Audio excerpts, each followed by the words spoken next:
Hello everybody, here's another video of a vintage box fan. This one is a Toastmaster. I got this off of a friend. I was playing in his basement with him and we noticed, I myself just noticed it sitting in a pile of stuff, and I asked him if I could have it, and he said she would of course ask his mother. And which I did, and she said yes. So that's how I ended up acquiring this fan. I don't know that much about it, other than I have its little brother that's 16 or I think it's actually 12 or 14 inches. I don't quite remember, but I do have its little brother, and I've made a video of both of them. But this fan's going to be sent off to my grandpa for use in his windows for like the rest of the year, and I don't know if he's gonna remember to give it back to me, so I thought I'd just make a video before it goes there. So here it is in all its glory. The Toastmaster. Now this fan's kind of an oddball, and you can see it has here off, high, low, off, but you'll see once I start it up that is untrue. There's also like a diamond right here, which is really weird. I haven't noticed that until now, but there's a diamond. So maybe it put both engravings on there, and that was not right. Anyways, this fan does have holes on the sides for use on a roll-around stand, which is probably why it's so darn thin compared to its little brother, who is like 6 inches thick. Actually more around 4 inches, but that thing will not tip over. But this fan's only like the other one's definitely a lot more thick. This one's probably only 4 inches. The other one's actually probably only 6. Now here's the over-tightened grill. Let's see, it's bending there. Now, I know you people may be thinking, what is Aiden thinking pointing the fan directly at the camera? I have a reason for this. I have a dead cat microphone on, so which may be why the video will sound a bit different today. So, I'll show you the back now. You can see it has the same motor that's in my other 14-inch version of this fan. You can see it's the full-size box fan motor. Now, this one definitely needs a bit of a cleaning, and I don't know how to do that because, you know, the wiring is kind of in there a bit weirdly, so I don't know if there's much that I can do other than blast compressed air into it and see what that does. Now, you can also see this rear cage here is riveted on, which is really weird. I don't know why they design their fans like this.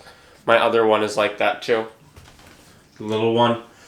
Anyways, here we'll start it up on high. Now, I will say one thing about this fan, and that is that it does have a bit of loose windings. So, loose windings are actually pretty common in old vintage fans, both of them. I have a GE Vortex that has loose windings. I have a GE Quiet Blade. It's more common on General Electric fans than it is on other ones, just because the varnish that they used is dirt cheap. Like, it just isn't I don't think it's the best. Actually, it might not be the varnish. I don't know. But they just didn't wind their stators that tightly, so we'll see what happens when I fire it up. But this one wasn't exactly, it was kind of an economy fan, I think, when in its time, so, which is probably the 70s, because this is like right before they started going full plastic, I think. This is like, I think plastic bladed liquid era, I'd say likely. No, that's probably inaccurate. Anyways, here I'll start it up and you get to hear the motor buzz. Well, it just has this hum on startup, so here it is.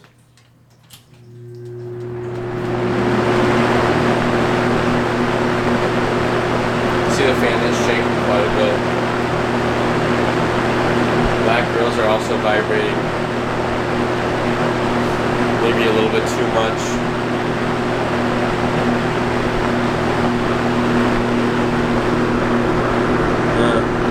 Microphone's not liking that. You can see the cat behind the fan. Now I'll move medium.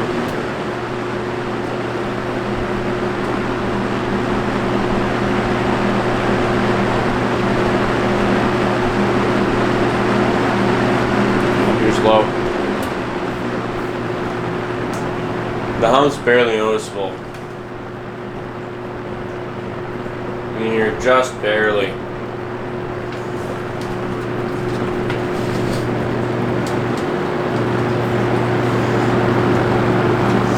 Now the blades on this fan are slightly out of balance, which is part of why the cage shakes and stuff, but I don't bother balancing plastic bladed fans just because there's like no point in it to me, because I don't have many plastic bladed fans anyways. Just a few GEs and this and its little brother.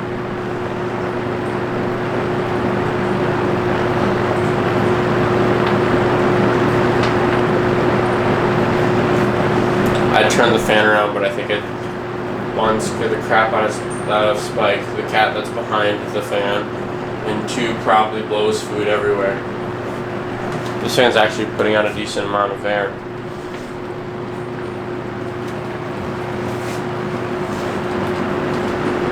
Now we'll go back to high. Oh, first though, look, it's literally pointing it off, almost. I think Spike's gonna run anyways. Hi, buddy.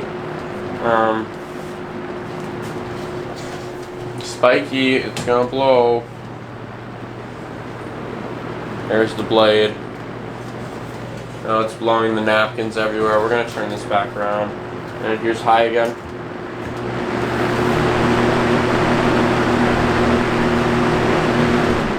Needs to spin down. These are supposedly permanently lubricated motors, so they don't take that long to spin down. Just because they're, you know, poorly designed. Anyways, there you go. Thanks for watching. Hope you enjoyed.